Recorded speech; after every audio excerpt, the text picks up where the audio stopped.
Students, मैं हूं अमन खान और आप सब देख रहे हैं अमन केमिस्ट्री क्लासेस। तो चलिए हम अपना लेक्चर नंबर 4 स्टार्ट करेंगे भाई आज।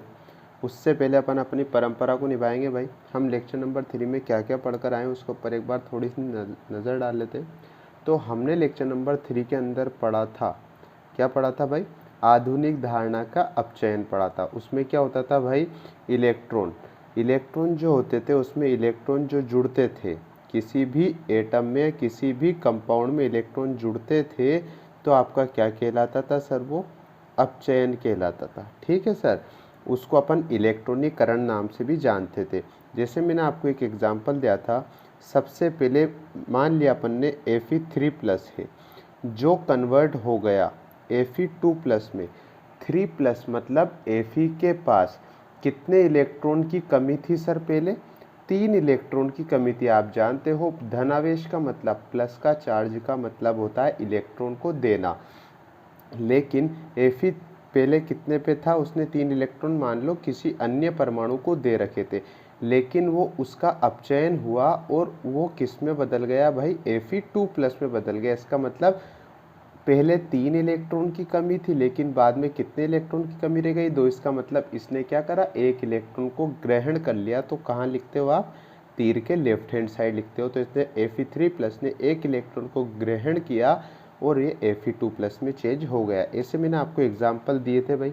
उसके बाद नया टॉपिक पढ़ा था ऑक्सीकरण अंक धारणा, जिसे अपन ब्रह्मास्त्र धारणा भी बोला करते थे। तो उसके अंदर आप क्या बोलते थे? अगर ऑक्सीकरण अंक जो माथे पे संख्या होती है, संयोजकता होती है, उसमें वृद्धि होगी तो ऑक्सीकरण होगा और कमी आएगी तो रिडक्शन होता है सर। ठीक है, तो हमने उसके ऊपर एग्जाम्पल देखे जिसमें मैंने आपको बताया था भाई, अच्छी तरीके से बता दिया था कि ऑक्सीकरण अंक कैसे निकाला जाता है। ठीक है ना सर? एक बार हमें रिवाइज करा दो थोड़ा सा।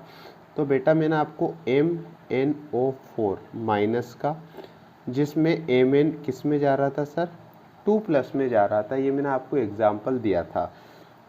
फिर हमने बोला था जो तीर के राइट हैंड साइड में आपको एलिमेंट दिखेगा उसका ही ऑक्सीडेशन होना है या उसका ही रिडक्शन होना है। जो भी होगा उसका ही होगा जिसकी इसमें बात हो रही है। ठीक है, तो यहाँ पर तो देखो पूरे कंपाउंड है जिसमें मैग्नीज भी है, ऑक्सीजन भी है, लेकिन यहाँ पर केवल किसकी बात हो रही है? Mn2+ की बात हो रही है।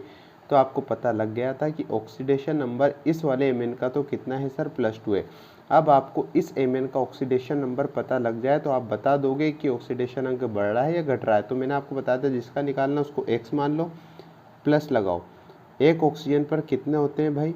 माइनस का 2 चार्ज होता है, लिखवा रखा है। कितने ऑक्सीजन थे? 4। तो मैंने 4 से इंटू कर दिया था, बराबर जित पूरे कंपाउंड के ऊपर जो भी चार्ज होता है उसको बराबर के राइट हैंड साइड पर रख दो। कितना है भाई? माइनस है, मतलब -1।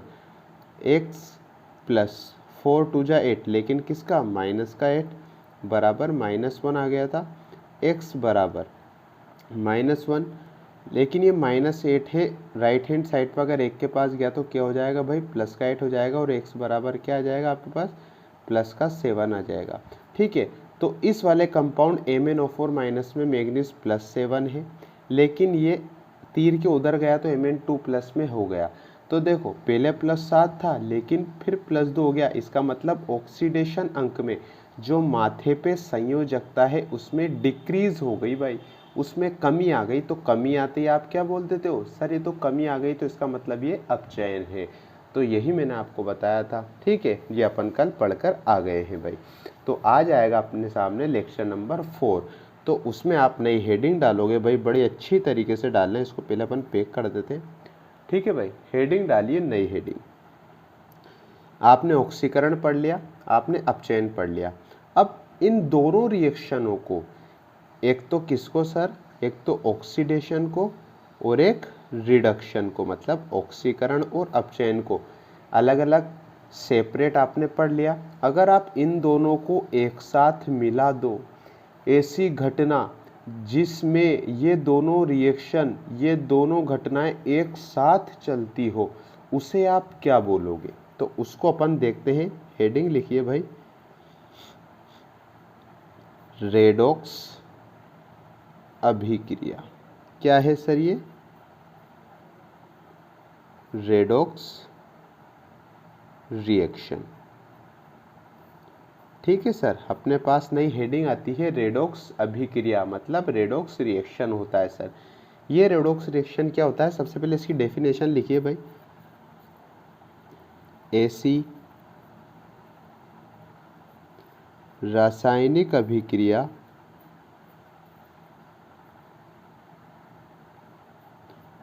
जिनमें तत्वों की संयोजकता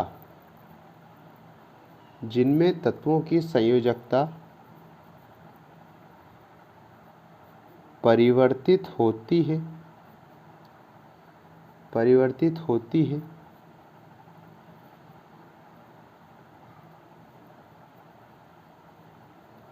रेडॉक्स अभिक्रिया या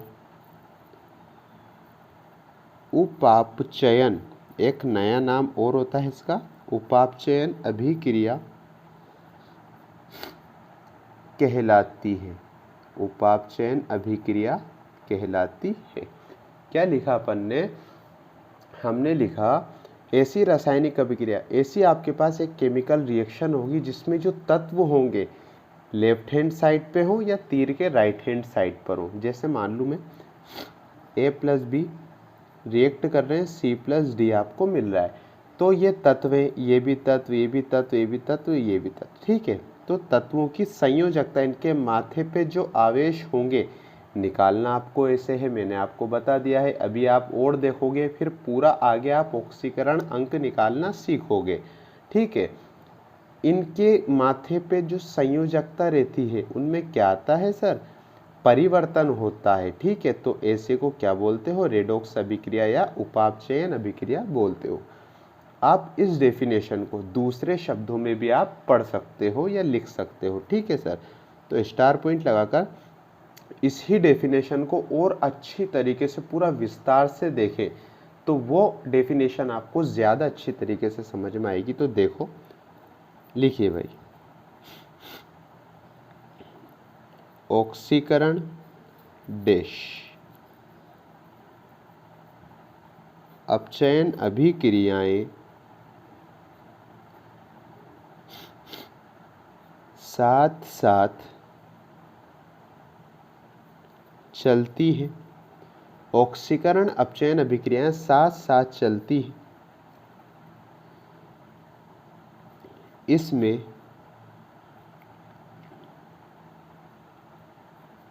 एक पदार्थ का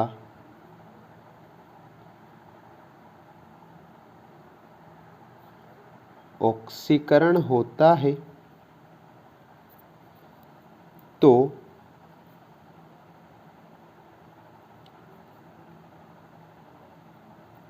दूसरे पदार्थ का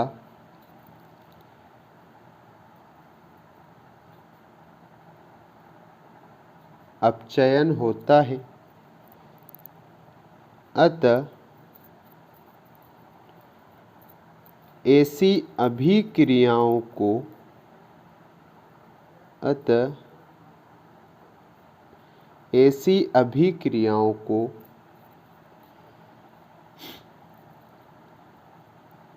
ऑक्सीकरण अपचयन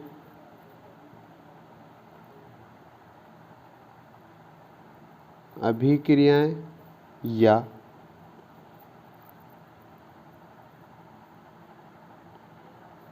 उपोपचय अभिक्रियाएं या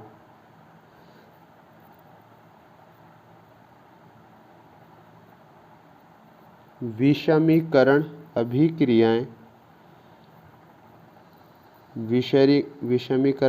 अभिक्रियाएं भी कहा जाता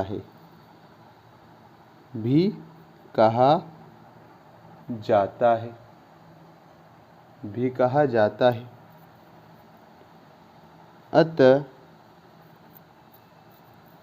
एक संपूर्ण समीकरण को दो अलग अलग अर्ध समीकरणों, दो अलग अलग अर्ध समीकरणों में लिखा जाता है, में लिखा जाता है।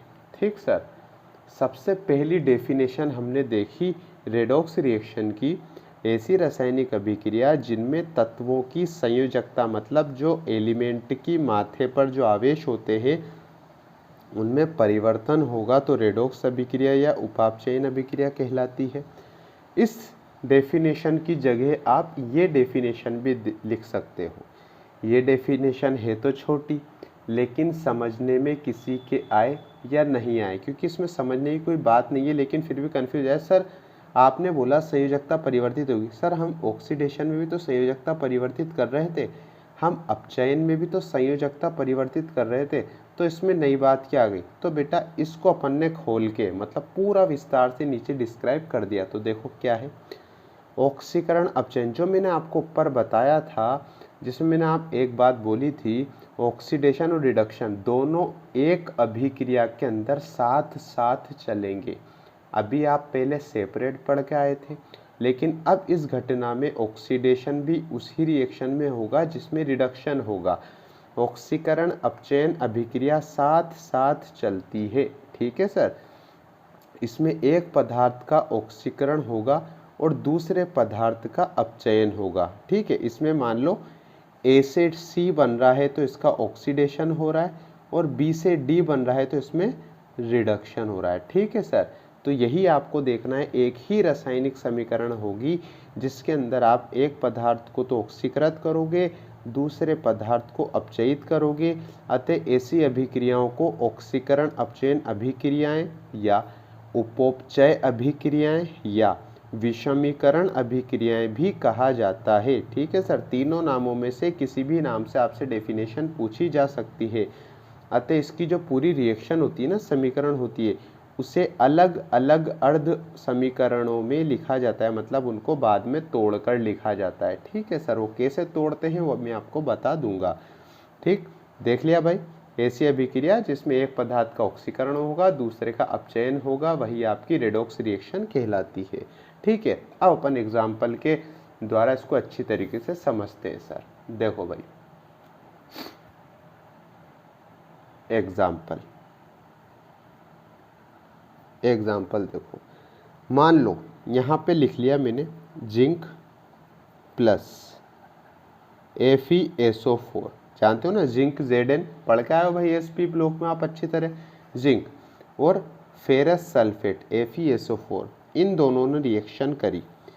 आप जानते थे ये प्लस होता है, ये प्लस, ये SO4 के ऊपर पूरे के ऊपर माइनस चार्ज होता है, तो ये प्लस इस वाले नेगेटिव को अट्रैक्ट करता है, तो क्या बना लेगा, ये जिंक सल्फेट बना लेगा। और फेरस कैसा हो जाएगा सर, अकेला हो जाएगा। मैं आपको रिएक्शन पूरी बताकर आ चुका हूँ। ठीक, zinc plus ferrous sulphate reaction करी तो जिंक सल्फेट हो गया और फेरस अलग हो गया। ठीक सर, दूसरी अर्ध रिएक्शन, अब मैंने आपको बोला था, अब ये एक ऐसी रिएक्शन है आपके पास, क्या है सर, ये एक पूरी रिएक्शन में है, इसी में किसी का तो ऑक्सीकरण हो रहा है और किसी का अपचयन हो रहा है। अब वो आप कैसे पता लगाओगे? सबसे पहले देखो यहाँ लिखा हुआ है, एक संपूर्ण समीकरण को दो अलग अलग अर्ध समीकरणों में, सबसे पहले आपको पता लगाना पड़ेगा केवल जो ये तो अकेला है,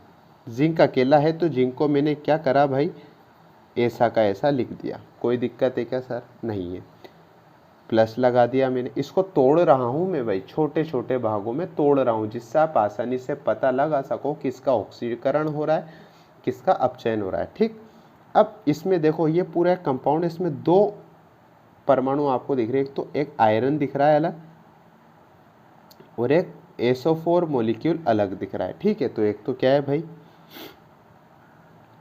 आयरन है भाई, ठीक है, और दूसरा कौन सा है सर, एक पूरा SO4 है। ठीक, साफ दिख रहा है, एक Fe है और एक SO4 है। ठीक, यूँ मत बोल देना सर सल्फर है फिर ऑक्सीजन है, बेटा वही पूरा SO4 जिसे सल्फेट आयन बोलते हो।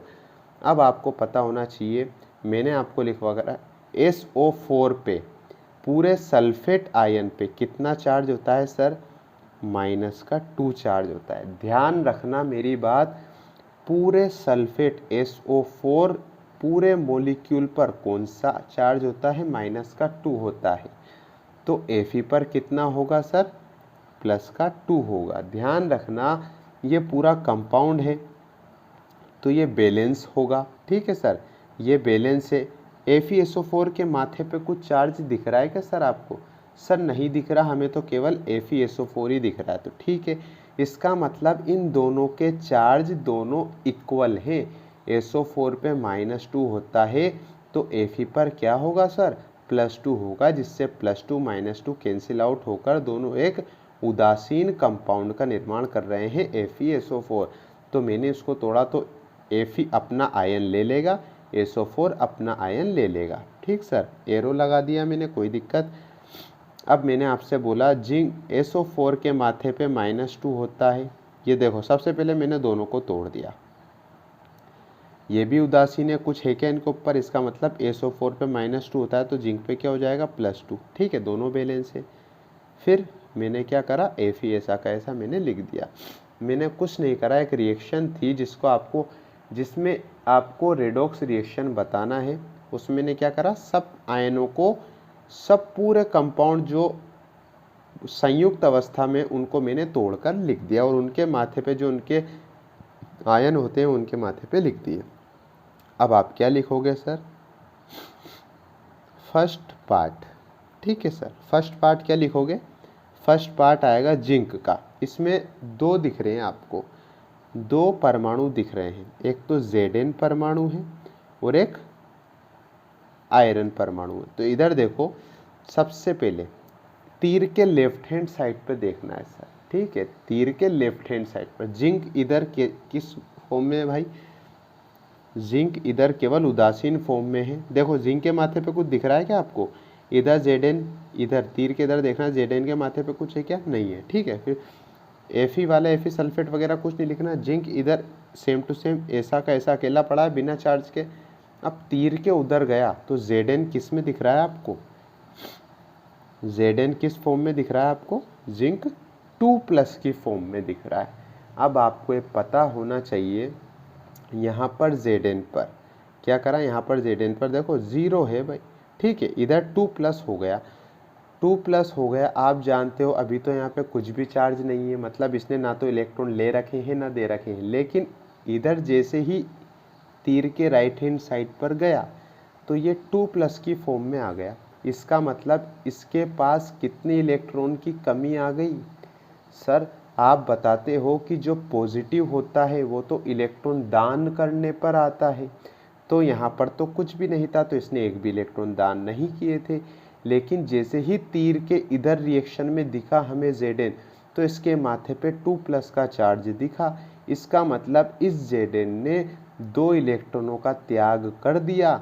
2 इलेक्ट्रॉन, और त्यागे गए इलेक्ट्रॉन तीर के राइट हैंड साइड पर लिखते हैं या लेफ्ट हैंड साइड पर लिखते हैं। कि सर आपने बताया था कल, जो इलेक्ट्रॉन त्यागा जाता है या किसी को दिया जाता है तो आप कहाँ लिखते हो सर, तीर के राइट हैंड साइड पर आप लिखते हो। तो ये पहला पार्ट आपका हुआ कंप्लीट। Zn जो तीर के राइट हैंड साइड पर गया तो 2+ में परिवर्तित हो रहा है, 2 इलेक्ट्रॉनों का त्याग कर रहा है। और आप जानते हो इलेक्ट्रॉन का त्याग क्या कहलाता है सर, बताइए। आधुनिक धारणा में पढ़ के आए हो ना, हल्के हल्के हाथों से पेज पलट के देख लो भाई, इलेक्ट्रॉनों का त्याग क्या होता है,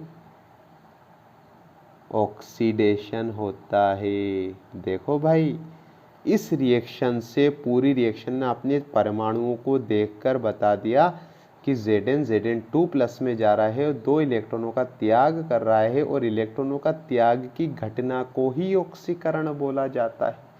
सर आ गया, क्लियर है पूरा। Zn की बात हो गई। अब अपन बात किसकी करेंगे सर, फेरस की। तो अपन यहाँ लिख देते हैं सेकंड पार्ट। सेकंड पार्ट क्या है भाई, बड़े ध्यान से समझना, बड़ी बेसिक बात है और रॉकेट साइंस की कोई आवश्यकता नहीं है। सेकंड पार्ट क्या है, तीर के इधर देखो, Fe किस फॉर्म में दिख रहा है, 2+ आयन, ये लो भाई Fe 2+ की आयन की फॉर्म में दिख रहा है। फिर क्या है भाई, SO4 से अपन को कोई मतलब नहीं है, मेन परमाणु लेना है, ठीक है। Fe 2+ तीर के उधर जाके किस में चेंज हो रहा है भाई, Fe, कुछ भी नहीं है मतलब Fe में चेंज हो रहा है। यहाँ तक कोई दिक्कत नहीं है सर, ठीक है। अब आप ये बताओ, फेरस के पास 2 इलेक्ट्रॉन इसने त्याग रखे हैं, 2+ कब आता है, 2 इलेक्ट्रॉनों की इसके पास कमी है। ये बोल सकते हो दूसरे शब्दों में कि आयरन के पास 2+ मतलब 2 इलेक्ट्रॉनों की क्या है सर, कमी है।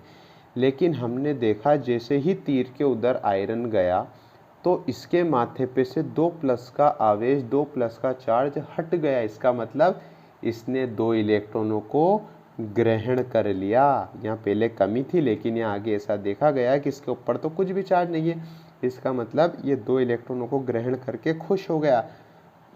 और आप बताओ कि ग्रहण किए गए इलेक्ट्रॉन किधर लिखते हैं, त्यागे गए राइट हैंड साइड पे लिख रहे हैं तो ग्रहण किए गए लेफ्ट हैंड साइड पे लिखते हैं, तो यहाँ लिख देते हैं Fe2+ ने 2 इलेक्ट्रॉन ग्रहण किए और ये Fe आयरन परमाणु में चेंज हो गया। और इलेक्ट्रॉन ग्रहण क्या कहलाता है आपका, रिडक्शन कहलाता है। कोई दिक्कत है क्या सर, सर नहीं है। अब आप इन फर्स्ट पार्ट और सेकंड पार्ट से एक पूरी फाइनल रिएक्शन बनाओगे सर, वही आपकी रेडॉक्स रिएक्शन कहलाती है, ठीक है सर। तो क्या देखा अपन ने फर्स्ट पार्ट में, सबसे पहले लेफ्ट हैंड साइड वालों की बात करें, ध्यान रखना एक बात, चलो मैं आपको स्टार पॉइंट में लिखवा दूंगा। सबसे पहले देखो क्या है, फर्स्ट पार्ट और सेकंड पार्ट को अपन देखो। सबसे पहले कौन है, जिंक है, फिर Fe2+ है, फिर क्या है सर, तीर का निशान है। सर 2 इलेक्ट्रॉन भी तो हैं, तो बेटा मैंने भी स्टार पॉइंट के लिए कहा है, इसलिए थोड़ा सा शांत, थोड़ा सा सब्र। फिर अब देखो इधर क्या है, जिंक 2+, मैंने क्या करा, फर्स्ट पार्ट के दोनों के इधर के ले लिए, फिर तीर के इधर फर्स्ट पार्ट और सेकंड पार्ट इधर ले लिए तीर के। जिंक 2+, इलेक्ट्रॉन की बात ही नहीं कर रहे हम। फिर क्या है सर, Fe है, ठीक है। अब इसके नीचे आप स्टार पॉइंट डालकर लिख लेना भाई, रेडॉक्स रिएक्शन में इलेक्ट्रॉन्स को शामिल नहीं करते हैं, ठीक है सर। रेडॉक्स रिएक्शन में इलेक्ट्रॉन्स को लिखना ज़रूरी नहीं है, मतलब शामिल ही नहीं किया जाता। आपने क्या करा, जिंक लिखा, Fe2+ लिखा, जो रिएक्शन करके जिंक 2+ में और Fe में परिवर्तित हो रहे हैं, ठीक है सर। अब आप देख लो एक तरीके से, और इस फाइनल रिएक्शन को क्या बोलते हो आप, रेडॉक्स रिएक्शन बोला जाता है इसे, ठीक है सर, कोई दिक्कत नहीं है। अब आप यूं भी देख सकते हो, पुरानी वाली धारणा, ठीक है सर। पुरानी वाली कौन सी धारणा थी सर, पुरानी वाली धारणा थी संयोजकता धारणा, जिसमें बोलते थे अगर माथे पे ऑक्सीकरण अंक में वृद्धि हुई तो ऑक्सीकरण होगा, और ऑक्सीकरण अंक में कमी हुई तो रिडक्शन होगा। देखो जिंक कुछ भी नहीं है, लेकिन जिंक किधर गया, किस में हो गया भाई, +2 में हो गया। देखो यहाँ 0 मान लो, यहाँ +2 मतलब वृद्धि हुई आयन में, तो क्या है भाई, जिंक का क्या हो रहा है, ऑक्सीडेशन हो रहा है, बिल्कुल जिंक का ऑक्सीडेशन हो रहा है। ये देखो भाई Fe यहाँ पर 2+ पे था, लेकिन यहाँ पर 0 हो गया, यहाँ पर 2+ से अकेले पर चल गया, तो क्या हो गया सर, इसका रिडक्शन हो गया। ये अपन ऊपर पढ़ के आए, ऐसे पूरी धारणाएं लागू होना चाहिए। तो ऐसी ही एक पूरी केमिकल रिएक्शन है जिसमें ही दोनों परमाणु का, एक का तो ऑक्सीकरण हो रहा है, दूसरे का रिडक्शन हो रहा है, तो यही आपका रेडॉक्स रिएक्शन का पार्ट कहलाता है सर, ठीक है सर, कोई दिक्कत नहीं है। पूरा एक बार आप वीडियो को दोबारा देखना, आपको अच्छी तरीके से समझ में आ जाएगा। अपन ने पूरा बिल्कुल धीरे धीरे से आपको समझाया है भाई, ठीक है, कोई दिक्कत नहीं है। एक क्वेश्चन लिखेंगे भाई जो रेडॉक्स अभिक्रिया पर आधारित है। क्वेश्चन लिखिए, निम्न में से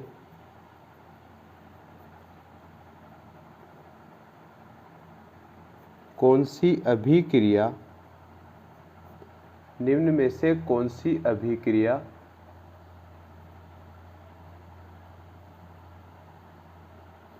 रेडॉक्स अभिक्रिया नहीं है। ठीक है सर, ऐसी कौन सी अभिक्रिया रेडॉक्स अभिक्रिया नहीं है? मैं भी आपको कुछ रिएक्शंस बताऊंगा, उसमें देखिएगा आप। पहला ऑप्शन लिखिए, Br2 plus OH minus reaction करके Br minus plus BrO3 minus बना रहे हैं। दूसरी बी रिएक्शन